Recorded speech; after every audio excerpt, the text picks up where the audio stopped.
It's almost the end of the 22nd century and mankind has survived a nuclear war. Just. Fortunately, we'd already established colonies on the Moon and Mars, and the invention of the ion drive opened up the solar system to us. The invention of the jump gate opened up other systems, and so humanity began to spread and colonize out among the stars. That spread continued into the outer rim, particularly because of the rich mining prospects there, something, of course, that the corporations took full advantage of. But discontent began to spread throughout the outer rim, starting with localized disputes and ending in full-out war. Yes, today on Dragon's Teeth, we're looking at the setting for my forthcoming Mothership campaign.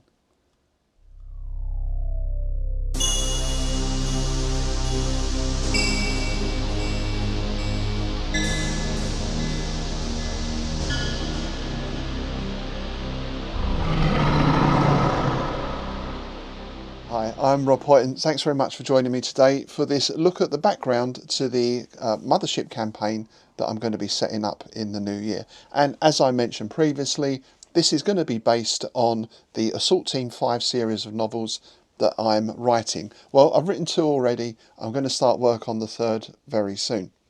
That's our basic background setting. The outer rim, the outer colonies are revolting, and the Terran Alliance, of course, who are largely enthralled to the companies and corporations, are doing something about it. One thing they are doing through a government outfit called the Ministry are setting up covert ops groups under the heading Assault Team 5.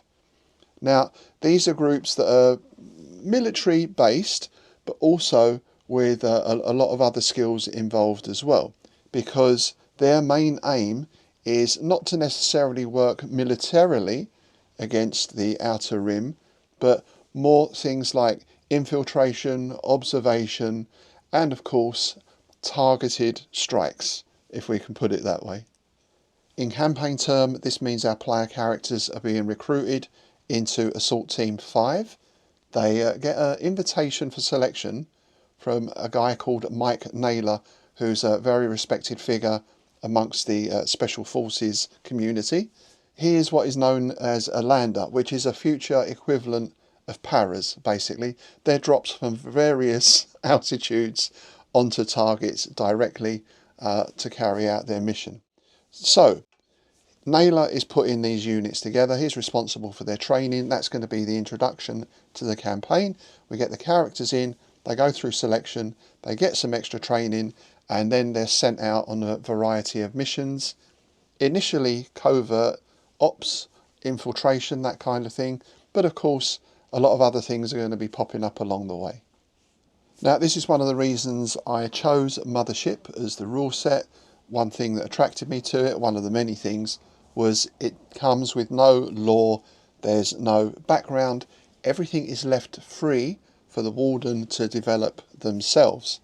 So it was a very easy fit for me to put this in my AT5 world.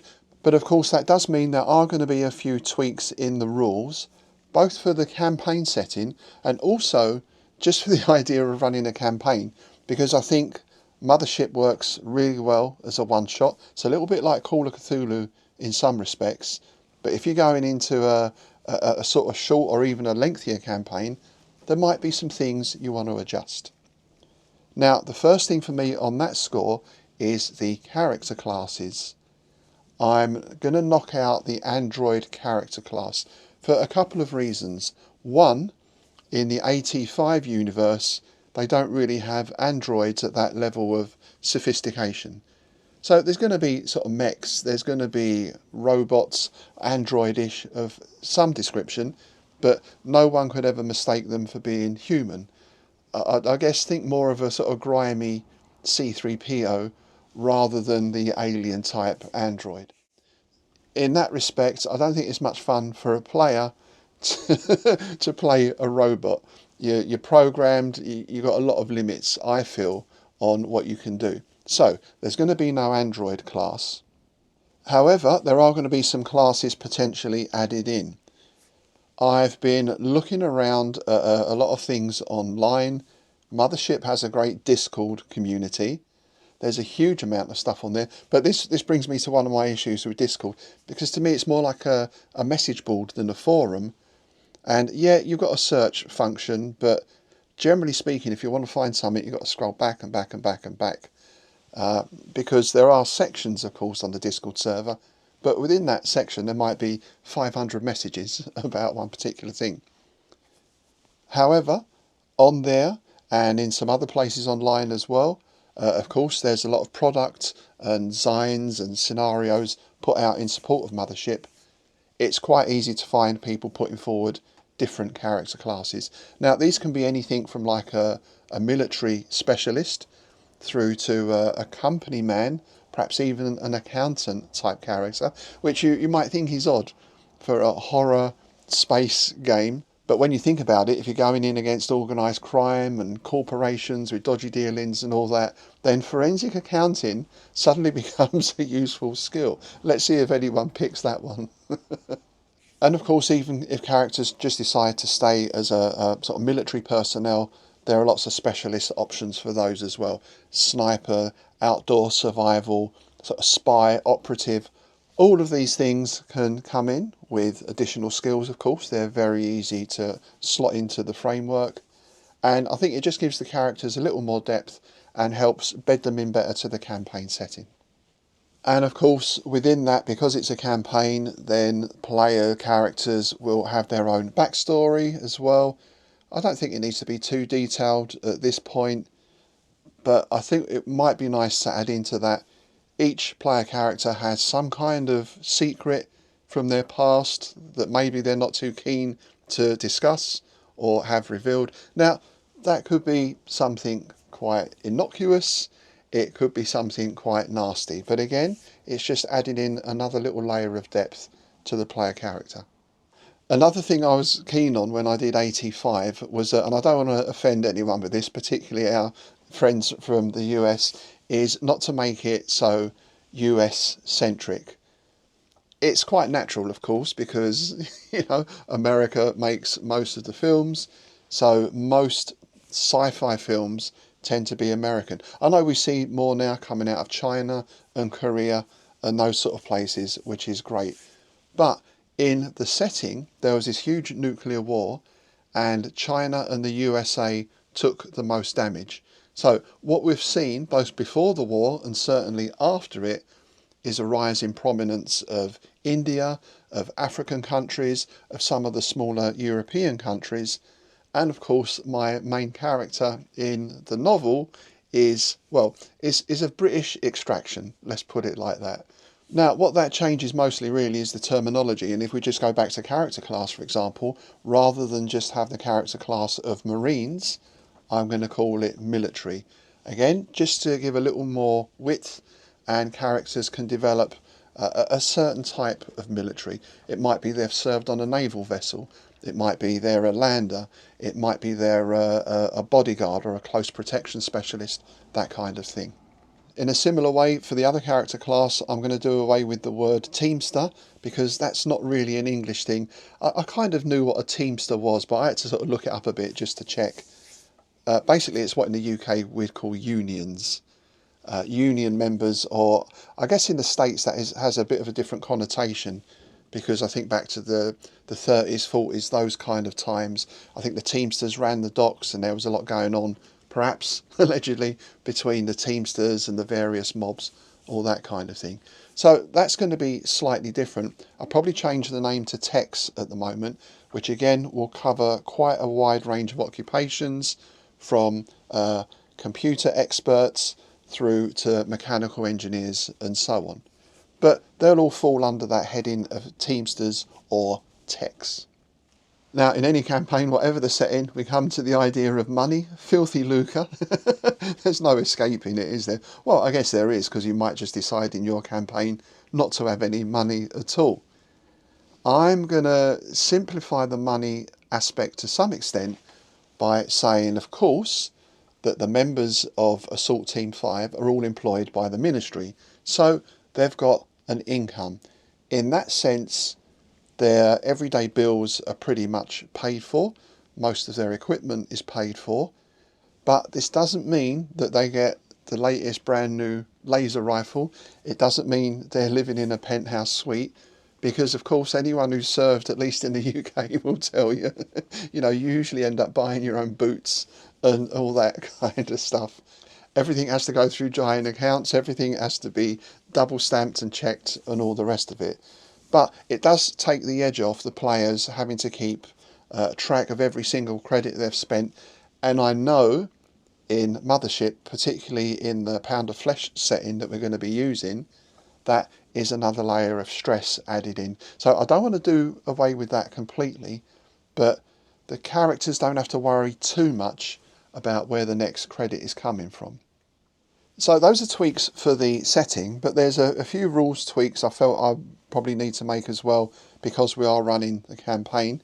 Again, lots of ideas for this out there. I just can't believe how much support this game has. It's really good to see there's a huge community behind this game. So again, I went to Discord, I went to some of the websites, and I went to a YouTube channel called Miles Away Gaming, which I'll put a link into below, that has been very, very useful. In fact, the chap on there has a whole YouTube discussion on adapting Mothership for a long-term campaign, which I highly recommend if that's what you're going to be doing. And the first thing I'm going to look at here is stress. Now, this is a major part of the game, of course, and as I've said before, you imagine just even being in outer space, how stressful that is. I think the closest we can get here on Earth is probably being in a submarine and you see a little trickle of water running down the cabin wall, you know. So we've already got that, but how that works within the rules, of course, bears looking at. Now, I played one shot of Mothership. I think it was the Year of the Rat scenario. Very, very good. Really enjoyed it. But one thing I noticed was this constant stress that built and built and built, and in quite a few cases spilled over into panic. And of course, when one person gets stressed, that stresses another person. You're already under stress because you've got an android with you and they create stress. If a marine stresses, everyone else stresses. And I did find it perhaps a little bit, I think in a one shot it works okay because you're up against the clock, both in terms of the scenario and in playing it, of course, particularly at a convention. But I did think at times it sort of overwhelmed character agency, where someone drops something and it makes a bang and there's 3 panic attacks go on in the group. People run around screaming, sort of thing. So that is something I'm going to look at. And just as an extreme example of that, I did see, I was watching a playthrough of a scenario that I'm going to be using, so I won't mention the name. And in the very first room that the party got into, there are some dead bodies lying around, and they've been lacerated, their faces are lacerated. And a marine in the group somehow got into a panic attack from that, had a heart attack, and in the game, I'm not sure if they were doing the rules right, in the game, he dropped dead on the spot. This is the first room. One of your characters has just dropped through seeing a couple of bodies. Now, there's a couple of things with this. As I said, they may not have been interpreting the rules correctly. The warden, in that case, said, "Oh no, it's all right. It's not fatal. You just feel a bit woozy and a bit dizzy." Okay, so he, worked around that.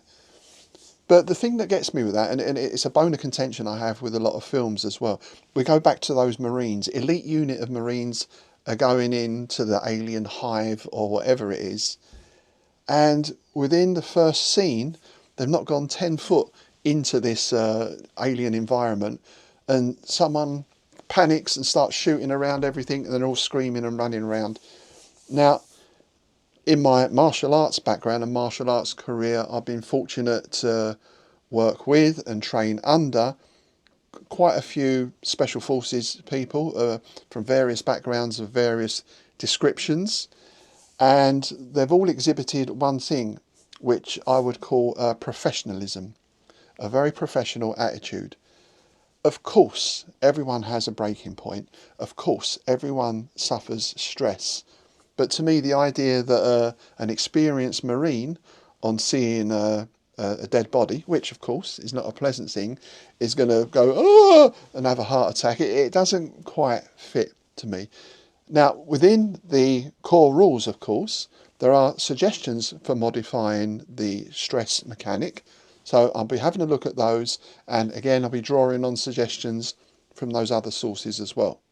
Quite a nice one that I saw was, okay, so every time you fail a roll you add a stress point. Maybe if you succeed in this roll you take a point off. You know, that's a very simple tweak that might go some way to solving that issue.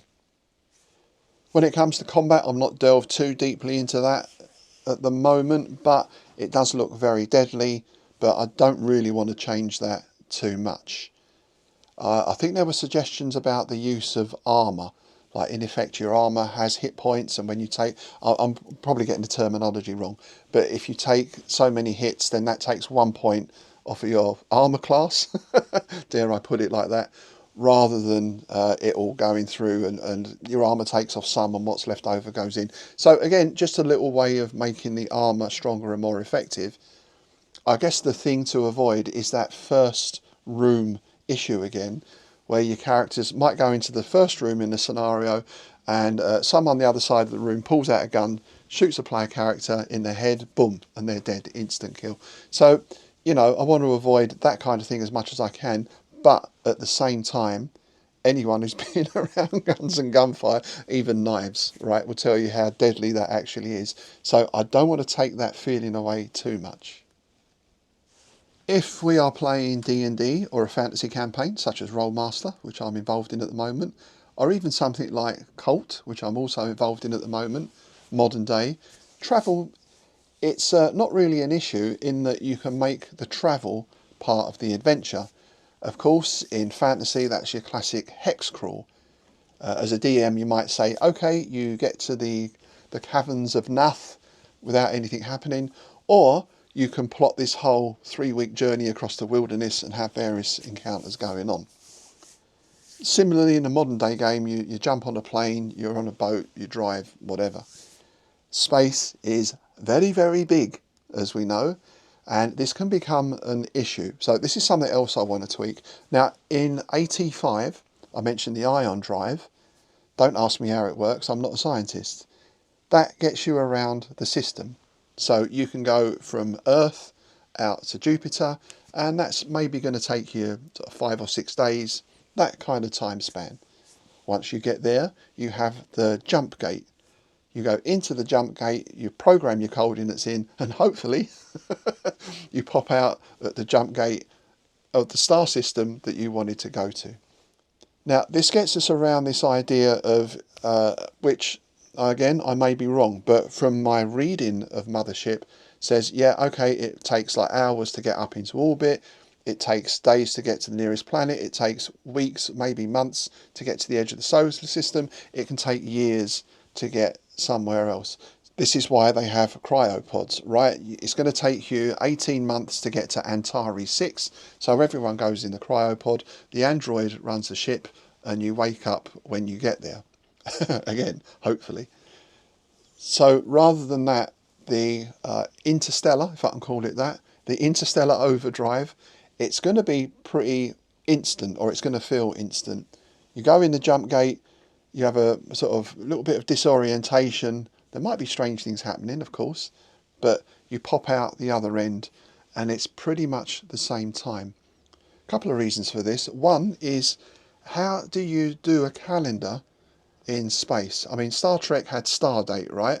I'm not sure exactly how that works. I'm sure there's someone out there who can tell me. But if you leave Earth and even just go into Jupiter, what date is it on Jupiter? If you go to another star system totally, what date is it there compared to what it is on Earth? Now, I'm sure there's great scientific minds and great sci-fi novels that deal with all this stuff. To be honest, that's not really my sort of sci-fi, the hard sci-fi. So I'm just going to pretend it doesn't exist and sort of ignore it. Ion drive, out to the jump gate, boom, you pop out in another system. Because the other aspect of this as well is, particularly with the setting, you're part of a covert ops team, there's this developing situation of conflict and strife, not to mention all the corporate goings on, all the Machiavellian stuff that's going on with corporations and companies and organised crime. that if you're in cryo for a year or two, by the time you pop out the other end, all these situations have totally changed. So for me, that's difficult to run in a campaign. Again, I can see it for a one shot or maybe a few linked scenarios. But for a campaign, I need to keep it on track. We're working more on a daily, weekly, monthly basis rather than years. Those are the rule tweaks as they stand at the moment. I'm sure there will be more tweakage as we go along, because no plan survives contact with the enemy, the players I mean. Of course, I'm going to keep that horror tone. That's one of the main aspects of the game. But there also is going to be that investigative aspect as well. So a little bit like Call of Cthulhu, one of the great strengths of that game is the investigative approach, I think.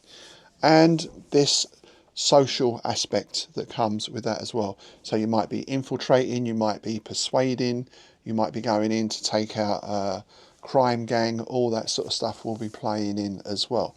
And, of course, there's going to be more than a pinch of cosmic horror coming in, but I'm not going to say much more about that at the moment. I've got a nice list of scenarios lined up. We'll be starting on Prospero's Dream, the Pound of Flesh, which is a great campaign setting. Of course, I spoke about that in an earlier upload. So that's going to be the base that AT5 will be working from, and then we'll spread out for there. Again, there's no shortage of scenarios for Mothership, and I'm really liking these trifold ones. A whole scenario on two sides of A4. It's a masterpiece of design, I think, and it does leave you as a GM or warden with a certain amount to do, but I'm enjoying that. I'm quite liking that that sparks my creativity a little bit as well, and gives me a lot of flexibility when running the scenario. I'm also going to be reskinning some scenarios from other settings as well. I've got a very nice fantasy one that will fit in nicely with a little bit of adaptation, and a horror one set in a lighthouse. Yeah, that's a real good scenario, and that ports over very nicely because, of course, your lighthouse becomes a navigation beacon in space on the edge of a dangerous asteroid field, right? So it's an easy switch. And finally, of course, we need some players. I'm pleased to say there's been some interest from a few of the guys down at Bedford Gladiators, and also I've had interest from a couple of friends over in the States as well. So, how and where do we play? That's all to be organised depending on who we have in. There's Bedford Gladiators on a Monday night, of course. The only issue I have there is the atmosphere is not conducive perhaps to a horror game. It's fluorescent lights. There's a lot of other games going on. So we'll see. We'll see how that goes. I have space here in the shed for probably 4 players or so. That would be another possibility. I also have access through my classes to quite a lot of local village halls and those sort of places which you can hire. Again, the issue there is there's going to be a cost involved because most of them come out to like £12–15 an hour to hire the room. But those are all possibilities. Now, the other thing I'm looking at, particularly with an eye to our friends in the States, or even just the fact of getting local people together all at the same time, all in the same place. You know, I've been involved in bands for years. Herding cats, that's a skill that you develop as a musician. However, if we can't get people together physically, I'm looking at going online as well. This is something I have absolutely no experience with. Of course, I use Zoom a lot for my podcasts, the Innsmouth Book Club and Strange Shadows, for appearing on other people's podcasts, for general chat and interviews. I've never used it for gaming. I don't know if it's totally suitable for that or not. And there are a lot of other platforms out there, of course, Twitch, Roll20 and all the rest. So I'm going to be investigating those over the next few weeks to see what might work best. And I'd be very interested to hear, of course, from anyone out there who games online regularly and can give me a few pointers. There we go. That's it for now then. Of course, I will be updating as we go along, and potentially I may even see if I can get some gameplay filmed and put up as well, depending on the practicalities of that. If you want to be sure not to miss any of that, please do click the subscribe button below. Thanks very much if you have already. It's much appreciated and it really does help the channel. As always, I welcome your thoughts, your experiences, your hints and tips, especially if you've run Mothership as a campaign, and also those tips on online gaming as well. Very nice to hear those. And do let me know if you're fairly local to North Beds, if this is something you'd like to jump in on, or if you are further afield, then maybe if we do go online, that would be something you'd like to look at as well. Alright, thanks again for watching. I'll see you next time. And remember, always check your airlocks before taking off.